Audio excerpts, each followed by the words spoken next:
Many thanks for the nice introduction and for the opportunity to speak in this very interesting conference.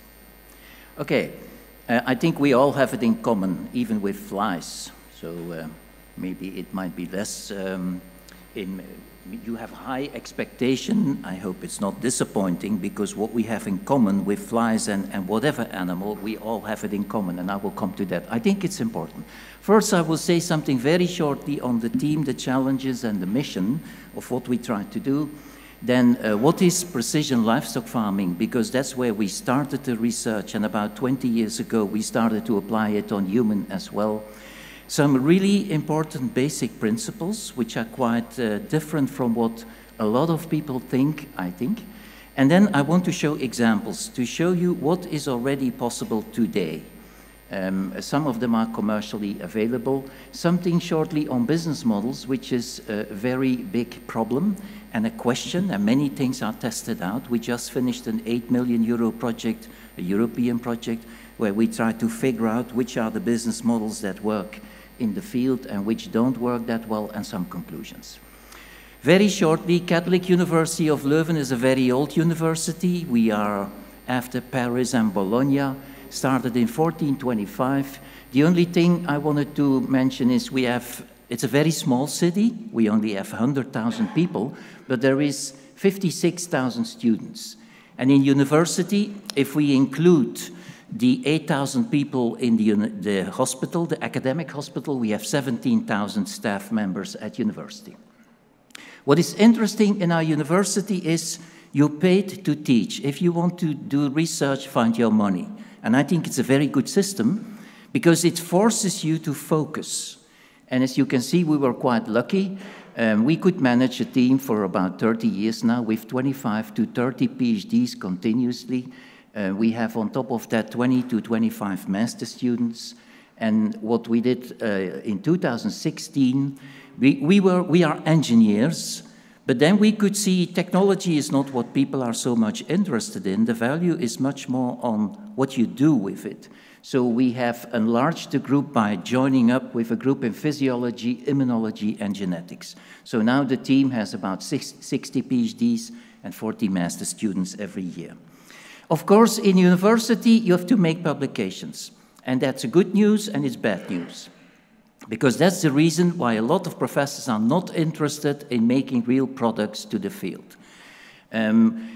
Scientists, they made a science citation index to measure how good they are. That's for them, that they call it a scientific impact factor. But the real impact is what you can do in the field. And as you can see, we only could bring 17 products to the world market that are successful with different industrial partners. I think in our university, if we compare to others, it sounds good. I think it's very poor. We in Europe, we have a very luxury life. It's just too good to be fast, and I don't like that at all. But for every product that went to the market, there was about 10 prototypes that had totally different concepts or applications. So that's what it is in innovation. We started 2 spin-off companies. The group has some patents, and I think this is a very crucial thing. We made 48 written contracts with research teams worldwide, from Brazil to China. The only reason, what was already said this morning by Dr. Leber, it's about pace of innovation. What do? We share everything, searching for money, publications, patents, royalties, even shares in companies. In one of the 2 spin-off companies, an Italian group of veterinarians have the same number of shares as my research team. Why? We want to be fast, and even then, we are too slow. I think if we talk about China, where I'm every year, I will be there again in 2 weeks from now. Why is China going so fast? They just have to. They know in what situation they are. All the people want to get out of that situation. And if we look to the United States, to say it in a very simple sentence, well, the Americans, that's the people who left Europe. They were not so happy here. And still today, we never agree with 27 countries. It's never enough. It's always too slow. That's not the way to innovate. We have to push it much harder. Okay, livestock production, maybe most of you think, oh, what is that for a strange market? My grandfather had more children than cows, and they all had a first name. And that was easy. He had 9 children and 6 cows. He had all the time of the day to do what we call audiovisual scoring. He knew exactly what these cows needed. He spent more time with the cows than the kids. That's totally new now. The new thing is, the new kids are the pets. People start to invest money in pets, maybe more than in the kids. I remember the day that I was 12 years and he did buy 5,000 broilers, and he was really worried, how would he now know what these animals needed? And I was sitting there beside him, and he was really worried, because he knew I cannot follow them, all of them individually. Today, it's a different story. The problem is, or the reason is, that people eat a lot of meat, or let's say it, animal products, milk, eggs, meat. If everybody would do what Australia is doing and United States, then it becomes a disaster. That's about 120 kilograms per person per year, where in Africa now it's around 3 kilograms. But also that will change. So what happens that the whole Asia, the whole South America, and Africa will follow, they change diet. Why? Because the first thing that people do if they have money is eat more animal products, which indeed is still more efficient. If you want to grow fast, if you want to produce metabolic energy, animal products are very efficient. And that is happening. And the consequence is that we get this. There is less farmers, more animals. The farmer is squeezed in the corner. If he doesn't keep like 60,000 broilers in a shed, he's not in competition. We don't pay for food a lot of money, so he has to produce many animals to get some return on it. If today you run fattening pigs and you make €0.50 per pig, you should be happy. Goes up and down with the pig cyclists, but this is the situation. So the method of my grandfather is not applicable anymore.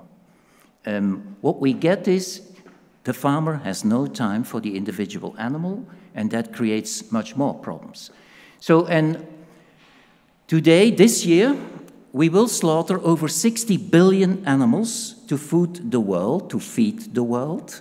So if you think that the Googles and the Amazons and the Alibabas are in a big market, you're totally wrong. This is a big market. 65 billion animals every year again. That's something else than 7.4 billion people. Yeah? This is the reality. And what is the scary news?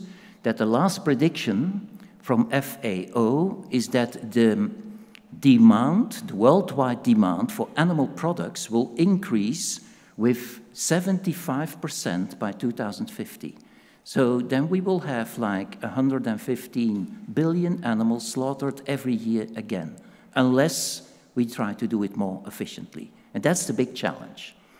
The main reason to monitor those animals is for our own sake and health, because 70% of the diseases we get, they come from animals. So there is some reason to say we must be careful that we know how is the health of all these animals, especially in China, where half of the animals, pigs in the world are, where people live very close to the animals. So it's sometimes not a question of whether a pandemic will come, but when it will come. Yeah, so animal health is a big reason. Animal welfare, of course, there is ethical reasons to say we like animals and we have to treat them. Of course, I fully agree. But the real reason is we have to run this much more efficiently. And we are, on average, in a farm away from 30% of the production results and the genetic potential of that animal. So we have to run it more efficiently. More animal product with less feed, with less animals. That's the challenge. So because we will not stop the worldwide demand. And whether Europe stops completely, well, that will make a difference of 2% in the worldwide demand for animal products. So even if Europe wants to go that way, we don't have a high impact. Environmental issues, 92% of all ammonia in the atmosphere comes from the livestock sector. Social importance, I don't think it can be the idea that, like in the BSE crisis, that over 40 farmers commit suicide. Is that what we want? That cannot be a good idea. And of course, the economic importance, I don't think that Europe will be in competition against Brazil, China, to export meat, although we today export a lot of meat, but we might export knowledge and technology, and we should be ahead. In precision livestock farming, we are ahead. What is precision livestock farming? Instead of checking every farm once a year and ask the farmer to pay, as Europe wanted to push, we now say, no, we can monitor them day and night, 24 hours, 7 days a week, every second in a fully automated way. So it's a tool for the management, active management of livestock by continuous, fully automated, real-time monitoring. We started with that, in those days, really crazy idea in '91, but today, as I said, since 20 years, we apply a lot on humans. And this is just a little bit theoretical part. It's not complex at all, but very, very important. It took us 3 years in '91 to come to this. Yeah, living organism is what we call a CITD system. What do we mean? And I think the previous speaker has shown it really nice. Living organisms are much more complex than whatever man has ever made or will make. Yeah? In one cell of your body is over 40 million proteins. We don't understand yet how the communication because these things work. So it's very complex. C. We look to animals in this way, and animals might look to us in that way, but in reality, they are individually different. It's about time that we forget that concept of groups and averages, what we have always done with animals, but also with humans. In the medical world, we treat patients often still as an average of a population. Statistics and population is made to compare groups, to have a treated group and a non-treated group. It's a very powerful technique. But when it comes to treating individuals in an efficient way, well, it's an individual organism. So they are individually different. 5 students who do an exercise, exactly the same exercise, in my graphs is always time in this axis. That's another thing. Biological people are trained to study steady-state system. The information is in the dynamics. So this is the time 5 students do exactly the same power on a bike and, of course, individually different behavior because of conditions, weight, etc. So complex and individually different. This is the average of a population, what we often use. Even the most scientific journals, Nature, Science, they ask you, you do a test on how many individuals to show the average. What is the meaning of that? I think we have to stop doing that. Because the individual is there somewhere in that population, and the standard deviation over time is much smaller than the standard deviation of a population. And the consequence is, like the sensors that we have today to monitor something on living organisms are based on this, so they are not so accurate for an individual. The algorithms are not accurate, so you have to adapt. We can produce easily, we've heard Volkswagen, let's say 200,000 cars that are completely identical. They have the same thickness of the paint layer, everything is the same. You push the throttle, all these cars respond in the same way. Take 2 chickens in a box, do something, they will respond in an individually different way. And that's a reality, whether we like it or not. It's even more interesting. Living organisms are time varying. What do we mean? Here you see a 5-day-old chick, and in the time, we suddenly reduced the temperature. What does the chick do? It is worried about body temperatures. It increases the heat production in the respiration chamber. The same chick, 25 days later, totally different response. I give always a very stupid example. Let's suppose that I take this glass of sparkling water and I throw it to the wall over there, and I just pretend that this is very normal for professors from Leuven. Yeah?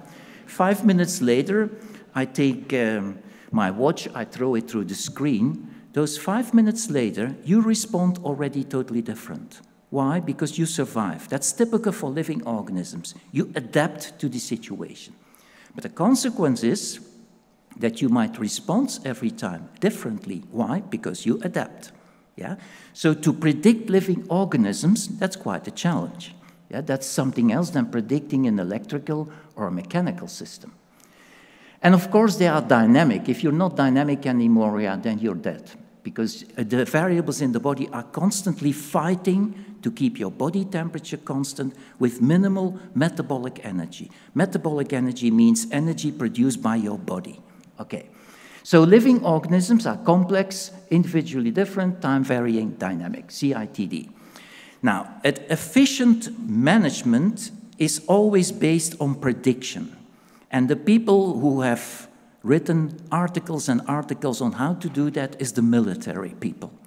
And in Europe, we can see a lot of military results. In US, you don't see it. 80% of the US investment money in research goes in military things. We don't see it.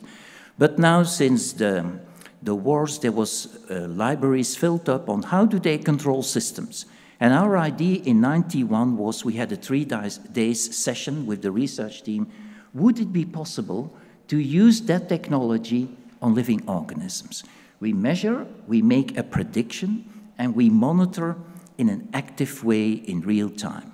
And we were thinking, let's do it, somebody will make the technology. That was '91.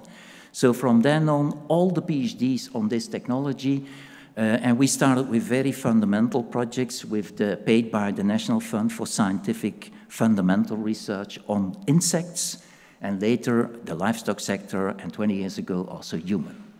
From there, the name, measure, model, manage bioresponses.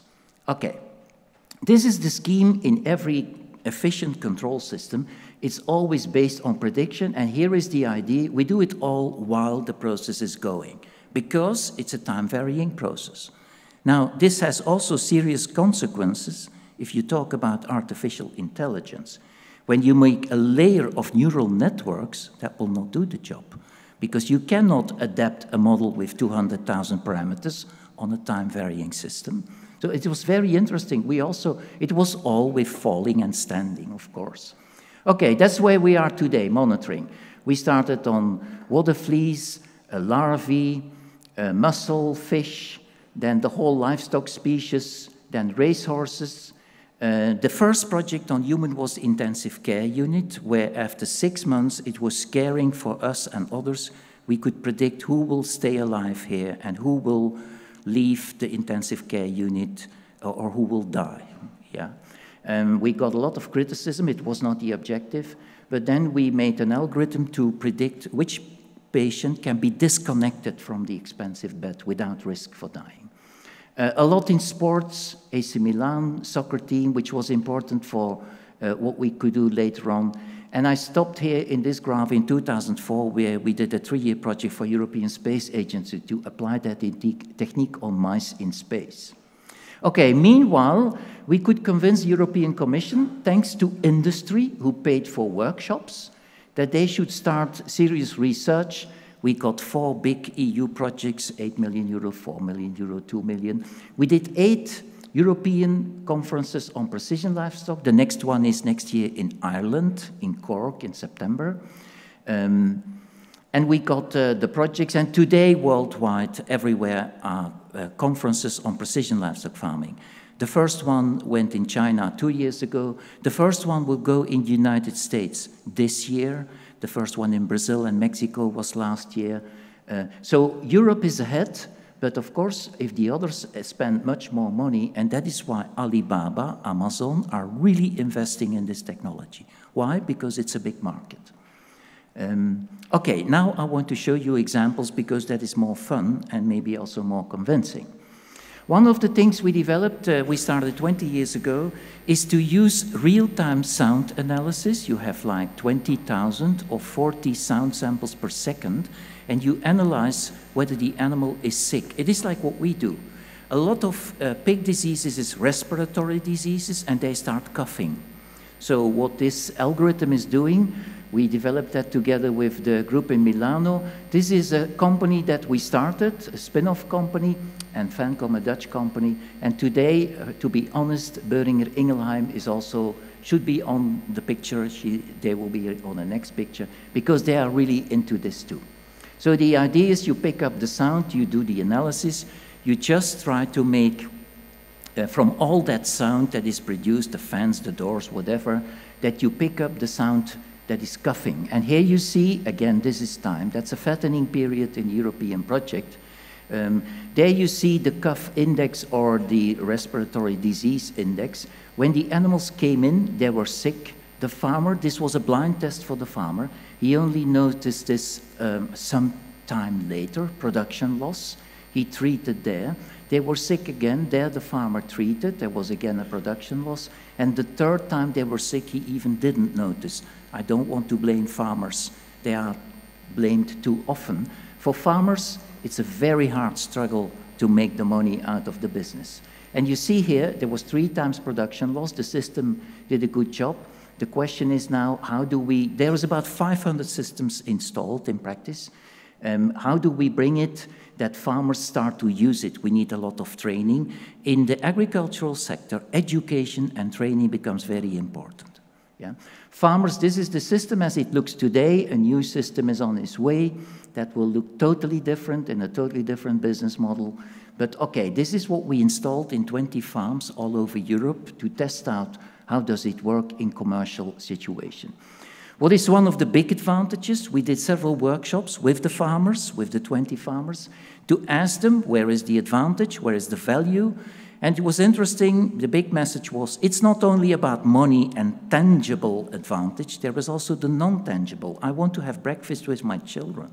I want to go to the barbecue of the community, and this thing will give me a warning. I want to be transparent. I don't want to be considered as a thief who's using animals.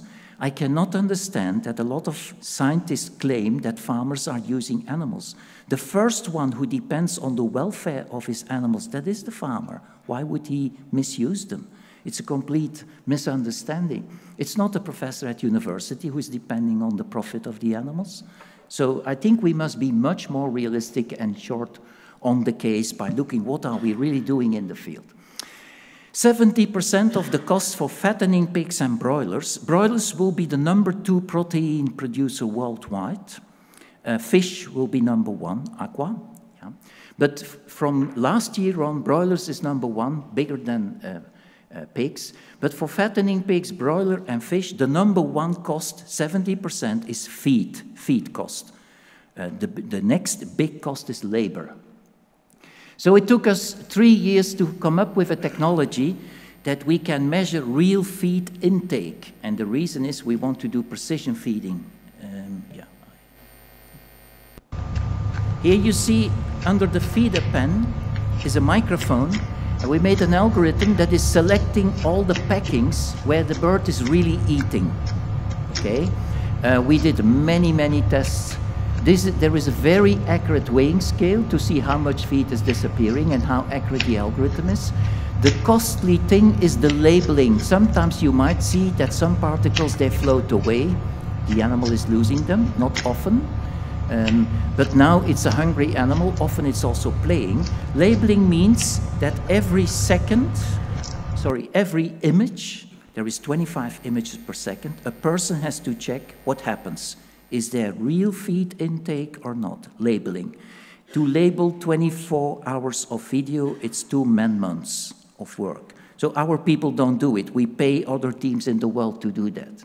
Okay, I don't want to give all this because you can have the slides. But you see that we had 25,000 packings. Look how accurate the sound system is.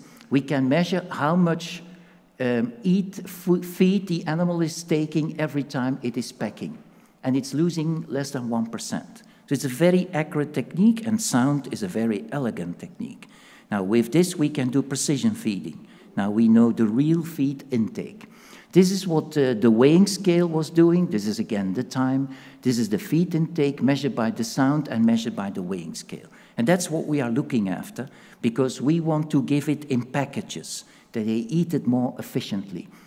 Okay, another technique and a question that came from a lot of farmers, how can I know when something goes wrong in a broiler farm? What we did is with video images, The previous system, the sound system, is commercially available, and this one too. The feed intake, not yet. So we are interested to find people who want to go with that.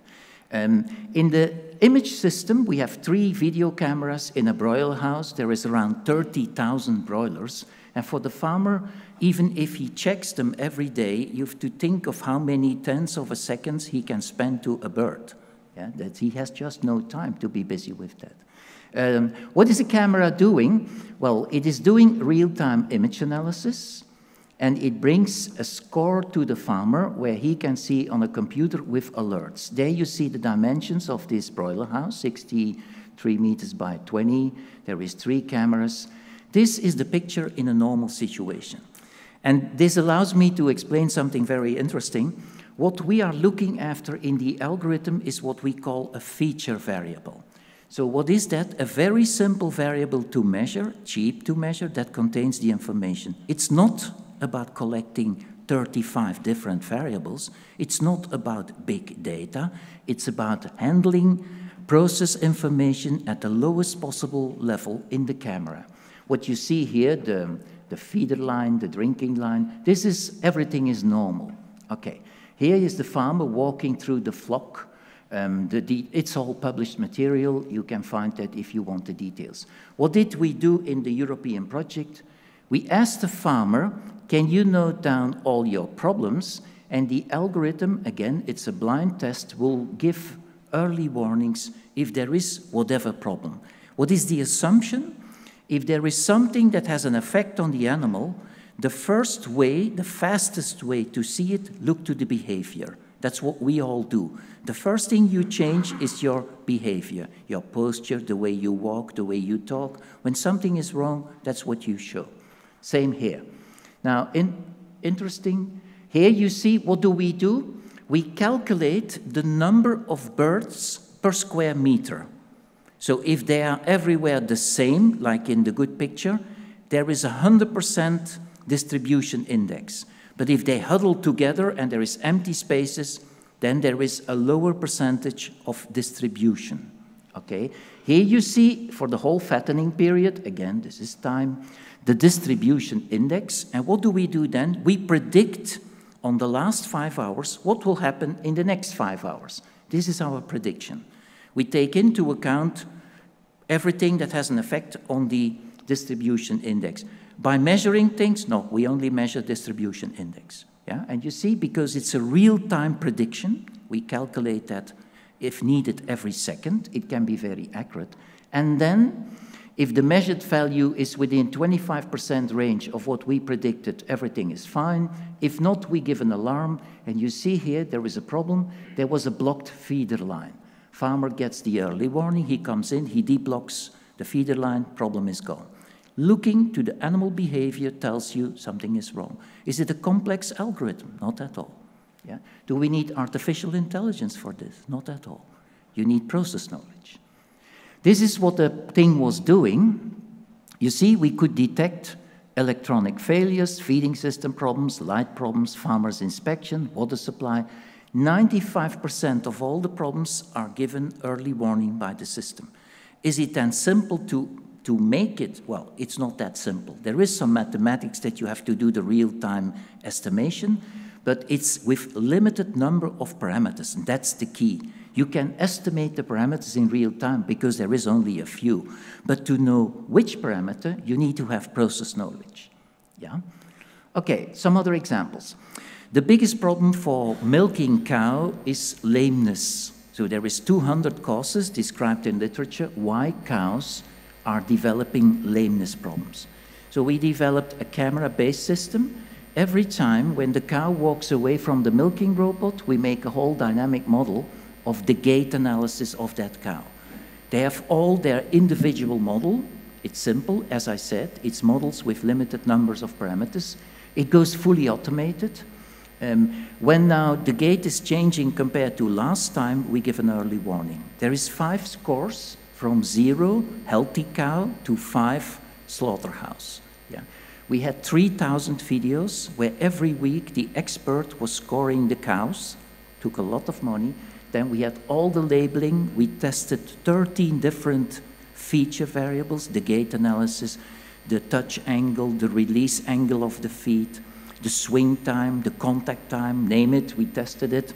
And what came out as the best one is something that the farmer told us, the back arch. How is the arch of the cow? Because if they want to take weight away from a leg, they need the back muscle. And that will go in the commercial system. Okay, another big problem is aggression. It's normal that pigs that are put in a group are fighting. Sorry, my mistake. Let me go back. I want to go back. Yeah, I will run it again. That they fight, you have to accept that, but we don't want this level of fighting that takes money to the farmer. They are scratching it so the slaughterhouse doesn't pay for the quality. So what we did is, we made 3 algorithms, camera-based. Here we detect all the movements of all the pigs individually. Didn't work, too much calculation power, too expensive to bring in a commercial system. Here we analyzed the shadow of movement, this white shadow, yeah, did work. It took us 2 years, and then here it was the feature variable. What is this? That is the distance between the camera and the back of the pig. And a simple 3D camera, a cheap camera today gives you that just as a result. It's a very cheap technique. If they fight, they jump up. So again, we didn't need to measure 35 variables. It's about the correct variable, the feature variable, okay? Maybe this is the moment to say, you all use feature variables, but maybe you don't realize. Let me give a nice example. My wife is also a CITD system, complex, individually different, time varying, very hard to predict, I can tell you, dynamic. But for my own sake, I've learned to read her by looking to the facial expression. I know when she's curious, she's happy, I did something wrong, she has a question. Think about it. It's a very complex system. There is a conscious part, there is an unconscious part. Very simple variables give all the information. So it's not about big, artificial, complex things. No, it's about process knowledge and the right variable. I'm rather good in it, but she's better in reading me. That's embarrassing. But think about what we do, because that's what we need. We make it by computer, that we do that. It's just a simple variables that you need there. Okay? Another example is welfare of a laying hen. That very, I have to look here, of course. Yeah. That very complex chick, we reduced it to 2 measures, the length and the width of an ellipse that we project.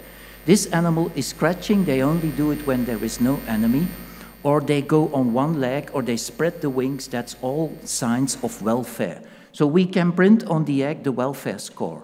Yeah? Because what is the secret there is the synchronized variation of those 2 variables. They say scratching, scratching, scratching, or spreading wings. We can recognize 17 activities. I'm not sure that somebody will pay for it when you put it on the egg. Everybody is worried about animal welfare. The question is, does somebody want to pay for it? I'm not convinced yet. This is also an interesting one. The cost or the money is producing meat, if it's fattening pigs and broilers. Here is real-time weight measurement. One camera can do 10 pigs or 15 pigs. So we see when is a pig in the right position that we can have a good estimation of weight. That was the idea, is not from us, it's from Paddy Schofield 30 years ago. We just made it in video. He did that in pictures, and that was not you. The farmer can get that information. We have about 4,000 hits in one day. It's yet not accurate enough. It's, the error is still 1.6 kilogram. Okay, the best thing we did so far, I think, is real-time stress monitoring. In 2006, we got a question from a soccer team, AC Milan, and they asked, can you monitor the players on the mental status? In those days, I didn't know what they talked about. So the question is, do you have a scientific gold standard for your mental status? They took them 6 months to make that. We then did 256 experiments with blood analysis, saliva, brain signal, skin conductivity, the normal lying detector. And we developed that algorithm. And 5 years ago, there came a race team to us And they said, we want to use that in race cars. And I was thinking, I can explain later how it works. It wouldn't work, let's do a test. That was interesting after some time, because in the beginning I didn't see it. But knowing the literature, this was published in 1955. So the idea is, if you want to perform, you need focus, you need mental focus. So there is, if you say stress, you need some stress, and the good zone where you perform is called the eustress zone. When you're under that zone, you're not interested. You cannot perform. When you're distressed, then you will also not perform. Nice example, I did 250 exams in January. The oral exam, the student walks in, you can see he's there. I have to talk a few minutes about something, soccer or whatever his hobby is, to get him there, that we can do a decent exam. So to perform, you need focus. Now, the interesting thing, we developed it for AC Milan. I can tell more about that. Then we made the product Stress at Work. We tested that with J&J, with Procter & Gamble, with 3M. They were very serious. They did workshops here in Germany, separate workshops in each company. They did fly in 30 to 40 HR managers worldwide. And the conclusion was, they use it for 1 month. It's very sensitive. It's a fantastic thing. Now the unions can prove that we stress our people. So it didn't work in the big companies. There is about 150 systems used in Belgium. In high-tech companies, young people who look to it in a different way. They want to know their stress level. Meanwhile, there's much more developed. Now, the Get Speed team in the Nürburgring, in the VLN races, they started to use it. It was a young team. They exist for 5 years. They did win the competition twice, the year competition in the VLN race. So the interesting thing in racing, and I only discovered that while we did it, is now we have a quantitative number on performance. That's lap time. These guys want just fast laps, small lap time, fast laps and slow laps. And we see what the driver can see in front of him and in the back. And we can see there is many reasons why he goes slow. For instance, the pits say you have to slow down, we have a technical problem, or is a yellow flag. And from that selection, we can see where is he going in an open track. There is his eustress zone. And we monitor that in real time. So we get these data in the pits. That is 4 seasons now that the team was using it. And again, they did win this year the competition. So how does it work? We get that information. We, for each driver, in a fully automated algorithm, predict where he should be, that is the green zone. When he comes out of that, we talk to him, and the team manager talks to him. So we learned in the first 2 years how to prevent a total loss, an accident, slow lap times. So we still use it. Okay, let me first show this. This is the green band. This is drivers who are trained for the first time to drive a Formula 1 car. So this is a one-sitter. The day after, they take a real Formula 1 car. So this person did twice 20 minutes in that car, and we used those data to calculate his eustress zone on that day, on that position, because the day after can be totally different. Or he has, after the stint, he drinks a coffee, has a bad discussion, goes back, and you have to adapt. It goes all fully automated. The blue line is where we are, is what we go through, and the red dot is where we are. I have to go out the presentation for a moment because that didn't run, that video. We will do it like this. Okay, now what you see, there is a competitor. We see this in the pits. We know what will happen. We know that he will go out of his eustress zone because it's a very risky maneuver. So you can see he has not decided yet to take over. We can see when mentally he has decided, I will go. That is when he comes now. If he has a chance, he will go. Yeah? And you see, when the risk is gone, the stress is gone. Okay? Now, everything normal. We don't speak. We don't want to interrupt in the race. Now he's overdriving himself. Now we see, open track. He comes again out of the eustress zone. We say, team manager, speak. He will make a mistake. Okay? There comes the braking error. Yeah? So people always made a little bit fun by saying it's all fantastic, but this will, let me see whether I can stop this thing. They said this will never go in reality. Well, this is good enough when it goes for a Formula 1 racer. That's good enough for the reality. It is all real-time algorithms. It's not, we used a lot of neural networks for other purposes, but not for these things. Now, what we want to do, because animal welfare is a matter of efficiency. If the animal is using the feed energy for stress, then that is not available for production results. It's not available for the immune system. Look, when you get an infection, when do you get coldness? It's not just the bacteria of a virus, no. It's also when your metabolic energy is not going to your immune system. So we want to bring that to the livestock sector. And to show what we can do today, this is a horse. We did an experiment with 250 horses, the police in Brussels, where the question was, they have a lot of accidents when they have to manage a soccer game. And their question was, is it the rider stressing the horse or the horse stressing the rider? So we put the sensor on both to see how is this going. Conclusion, you have to put the right rider on the right horse. For horse races, that will be the same. This horse was trained to walk around. I will show it immediately. It is shown feed. It doesn't get it, but the second time it gets the feed. And what the experiment was, can we monitor in real time animal emotions like frustration? Let's see. So it's the first horse. She's walking around. She's very curious. Look to the ears. She knows, I might get feed. The feed is shown. There you see time axis, time axis. This is the metabolic energy needed for the movement of a 600-kilogram horse. Yeah, when it starts to move, okay, it needs more metabolic energy. This is the mental component. That's the energy used by the brain. Now we stress it by not giving. Look, it goes in frustration. Look there. We have to calm it down by the voice. She's still very frustrated. You can see that here.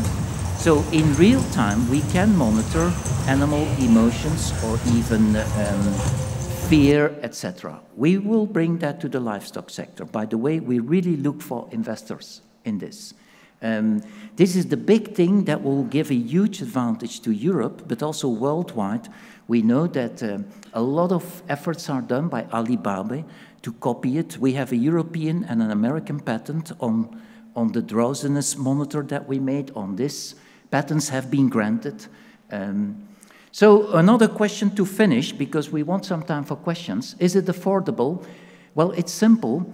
This is in the market of 7.4 billion people, the cost of technology, in this case, silicon cells. You see how the cost went down and how it was picked up by the market, also pushed by subsidy. I'm sorry for this slide, it's not very nice. But we are in a market of 60 billion animals, and as I showed, the expectation is it will only increase. Cost of technology is mainly depending on the numbers produced. And a smartwatch, the production cost is around 18 euro, and it's the Apple one is sold for, what is it, 400 euro. Oh, it's nice business. But you see, we are in such a big market that technology will be very cheap.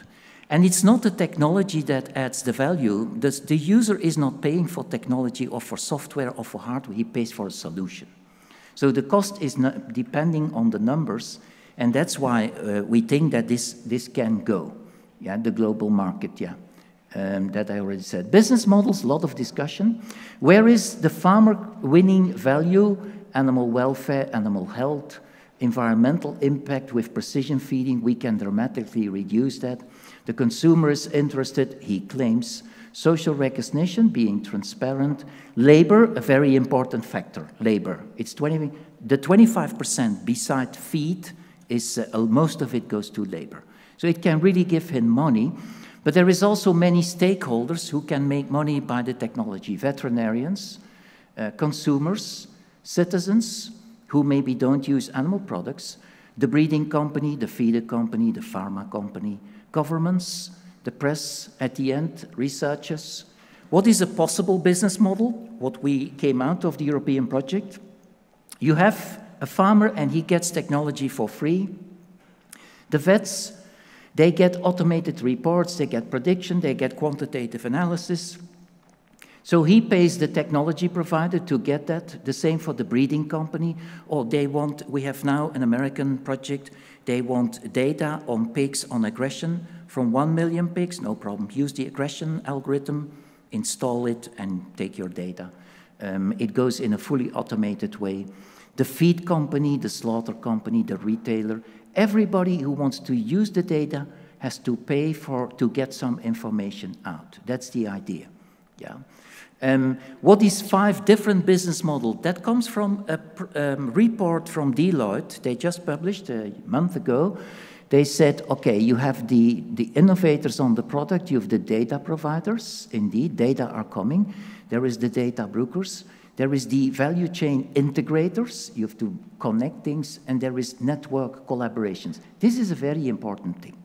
What will happen, what we see, we could predict that already 5 years ago, is that you will see very big consortia. So what we expect, yeah, this is less important. I will not do that. I want some time for questions. We will see the big feed company that connects to a pharma company, to a technology company, to innovative SMEs, because they are too slow to do that, to research teams, and in the middle, farmers and farmers' organizations. I'm sick of hearing the question, who owns the data? Well, of course, the owner of the animals, no? I think it's not fair to ask the question, who owns the data? Of course, the farmer. The right question is, who owns the information that you could withdraw from the data? That's a totally different thing. Well, if this company that is withdrawing data does not do a fair deal to the farmer, why would he give his data? It's his new income. He will sell his data. So the farmer, the individual is weak, but farmers' organizations should understand that. So it comes, whether we like it or not. If we don't do it, the others do it. It's scaring for me with the few money. We use about 4 million euro in the research team. The spin-offs is even not at that level today. But it's scaring to know that Alibaba is investing billions to come in that big market, and Amazon. And yeah, we will see. We must, as I said, Europe, we are often too late. Cows, F1 drivers, you and me apply, we are all CITD systems, and it needs a different approach. Of course, artificial intelligence is called intelligent, but will not be creative. Of course, they can play the check player, but when the coffee drops off the table, the thing doesn't know what to do. Yeah. The PLF today will bring the farmer to the individual animal. That's the level where we go. I was last week in the United States. I visited a farm with 10,000 sows. There is 40 caretakers. It's almost a factory. Serious problems with stress on the animals. And they see it again, the Americans, that they have to bring it to the market. It's a tool. That's another thing. I hear always, we don't need farmers anymore. Well, I wish you good luck. I don't think it will be true. The process is too complex. It's a tool. It will help the farmers. By the way, farmers are real entrepreneurs. They are not paid by a university like me. They make money and they depend on it. What is my most frustrating part? The lack of real collaboration. As I told you, a lot is to blame to university professors. And also there is no, and that's to conclude, there is no real collaboration between disciplines. And the reason is, I think, that researchers, when you are in a research team at a university, yeah, you have your job and your passion, and that's about it. And when you are in a company, like most of you, you have a big leasing car, a nice car, you earn it, don't worry, a nice phone, maybe a nice secretary. And the researchers, they only have their ego. And that's why they don't collaborate. And that's a big problem. Animal scientists and veterinarians and engineers, they just don't collaborate in an efficient way. It's a scandal how EU money is spoiled in big projects. Why? Because they don't want to collaborate. Many thanks for your attention.